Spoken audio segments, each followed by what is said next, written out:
दोस्तों, कैसे हैं आप लोग। एक बार फिर मैं सैयद आज़म अली आपके पास एक और हॉरर स्टोरी लेकर आया हूँ। और ये हॉरर स्टोरी है एक रात की कहानी की। और मुझे उम्मीद है कि ये हॉरर स्टोरी आपको बहुत तसल्ली के साथ, सुकून के साथ बैठ के सुनिए और खो जाइए मेरी हॉरर स्टोरी के साथ। मेरी उम्र 15 साल से ज़्यादा न थी जब मैं और मेरी फैमिली अपनी ज़्यादातर मौसम सरमा की छुट्टियां समंदर के किनारे बने एक छोटे से कॉटेज में गुजारा करते थे। मगरी दहलीज पे मेरे और मेरे बड़े भाई के लिए दूसरे घर जैसा था। वहाँ की आबो हवा में कुछ अलग ही अपनापन और जादू सा था। जब समंदर की लहरें खामोशी से साहिल के किनारे से टकराती तो पानी के शोर की आवाज़ मुझे अपने कमरे की खिड़की के ज़रिए सुनाई देती। हर रात में खाली ज़हन आंखें खोले आराम से अपने बिस्तर पर लेट जाती और समंदर की लहरों की पुरसुकून आवाज़ें सुनती रहती, जो मुझ पर माँ की सुनाई हुई लोरी के जैसा काम करती। और मैं समंदर की लहरों के साथ नींद की वादियों में कहीं गुम हो जाती।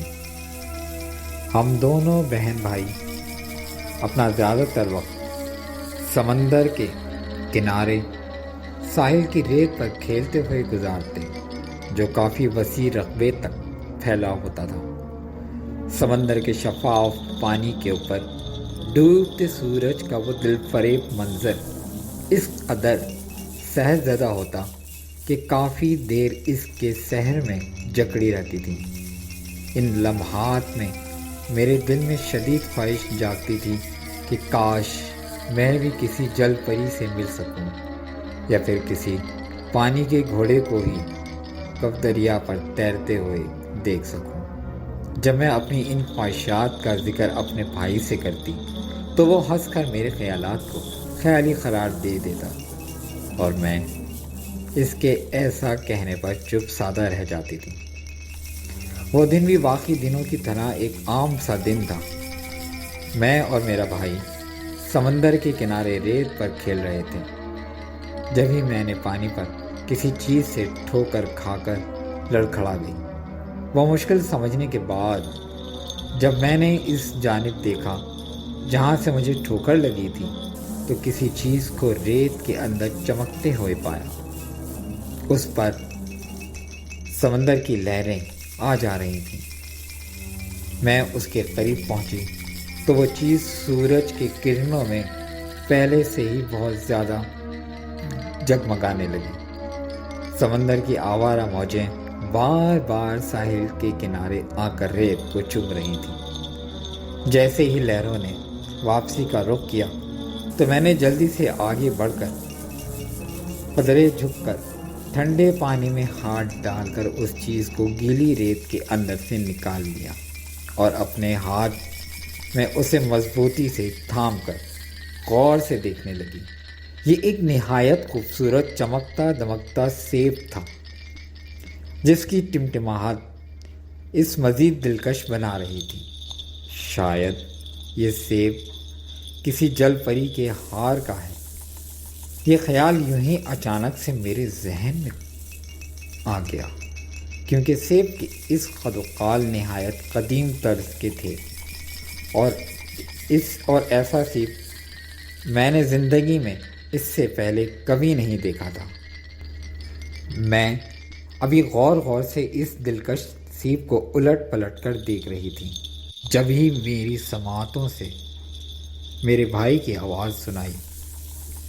कैसी, तुम वहाँ क्या कर रही हो? मेरे भाई ने दूर से आवाज़ लगाई। आओ इधर आओ, केकड़ों को देखो। मैंने निहायत आराम के साथ उस सीप को अपनी जैकेट की जेब में रख लिया और अपने भाई की जानिब चल पड़ी। उस दिन हम समंदर के किनारे सूरज गुरूब होने तक खेलते रहे थे। कॉटेज वापस आने के बाद जब मैं अपने कमरे में आई तो मुझे سیب کا خیال آیا جو مجھے آج ساحل کے کنارے سے ملا تھا۔ جیسے ہی میں نے اسے اپنی جیب سے نکالا، ٹھیک اسی وقت میری ممی میرے کمرے میں چلی آئیں اور میرے ہاتھ میں کسی چیز کو دیکھ کر مجھ سے بولی، کیا آج سمندر کنارے کچھ خاص تلاش کیا ہے؟ میں نے انہیں وہ سیب دکھا کر انہیں اس بارے میں بتایا کہ کس طرح وہ سیب میرے ہاتھ لگا، تو وہ میری پوری بات سن کر دھیرے سے مسکرائیں اور بولی، کیسی میرا بچہ، ادھر آؤ میرے پاس کچھ دیر کے لیے۔ ان کی ممتا سے لبریز آواز ابھری تو میں صوفے پر ان کے پہلو میں جا بیٹھی۔ یہ سیب تمہارے پاس کیوں ہے؟ اس کا مطلب جانتی ہو تم؟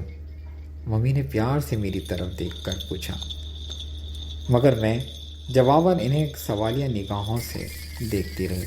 وہ مسکرائیں اور بولی، اس کا مطلب یہ ہے کہ میری بچی بہت خوش قسمت ہے کیونکہ اسے جل پریوں کی ہار سے نکلا سیب ملا۔